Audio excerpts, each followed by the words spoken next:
You see, the Israelites came out of Egypt, and the Lord put them on a journey to promise. The Lord had a promise for them, and he wanted them to journey to that promise. He could have literally just taken them out of Egypt and right into the promised land, but he didn't do that. Because he had a specific manner, a specific method, a specific way that he wanted to do things with his chosen people. And I believe the journey he took them on is a mirror to the journey that we walk in with the Lord, coming out of slavery and bondage to sin in our lives and into whatever the promise may be that the Lord has for us. So this morning, I'm going to ask you to jump into this journey with me.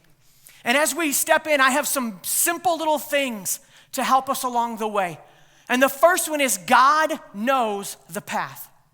And there are times in our lives when God sets us on a path, and we may think the Lord is doing A, when actually the Lord's doing like somewhere down like F, J, Q, like it's not at all the way we thought it was going to go.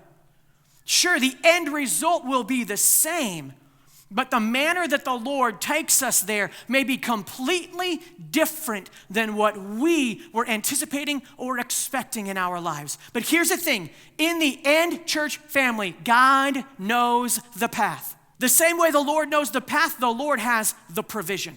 The provision of the Lord is always just right, but we have to lay hold of it every day of our lives. But the other thing in this is, don't crave what the Lord doesn't have for you.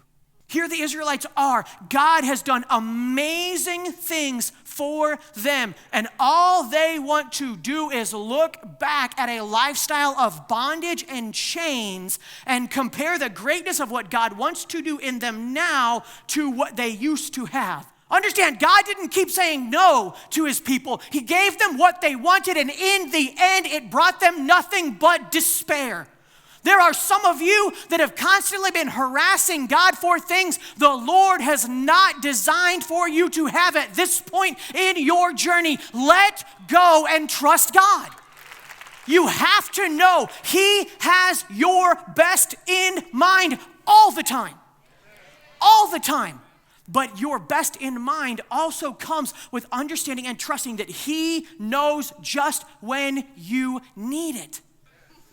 God's not in a rush. There is nothing about the Lord that's in a hurry. The Lord takes his time, not because he can't. The Lord takes his time because oftentimes we're not ready for him too. And far too often we settle for less and we give in to the cravings of our sinful nature because we're not willing to hold out to the fullness of the promise. And you may think, man, Lord, why? Why did you take so long? Why was it so hard? Why this, why that? I'm telling you, the Lord is not slow as we understand slowness. He's growing us. He's increasing us. He's preparing us for his promises. Because he knows what we need. He knows the journey. Sometimes he's got to kill those cravings and desires in us so that when that promise finally comes, we're actually ready to receive it in the manner he wants to give it to us. And that's the way the Lord is for us. When he's not in a rush, when he's not pressing on, he's also calling us to not give up. If we don't stay the course with the Lord all the way through to the end, if we don't see it through to completion, all those little areas that we give up on eventually will come back around to be a thorn in our side or in our eye when we finally do step in to what the Lord has for us. The Lord has the promises that he has. And he has them for a reason. He knows what's best for each and every one of us. You got to know the Lord. You got to know the God of your journey.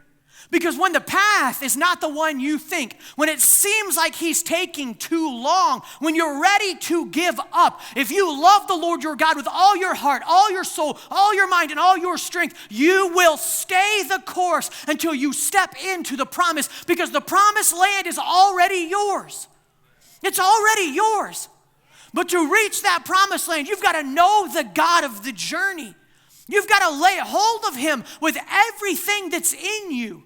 And as some of you are in this journey, in this fast, pursuing these promises that you know the Lord has for you, let me reassure you, you are not going through more than what you can handle. Whether that way out is laying hold of that manna in your daily life, whether that way out is understanding the path that the Lord has you on, whether that way out is throwing yourself more on the Lord of the journey, whether that way out, whatever it may be, the Lord is faithful to you. He brought you out and he broke the yoke so you can walk with your head held high. But you have to walk with him in the journey.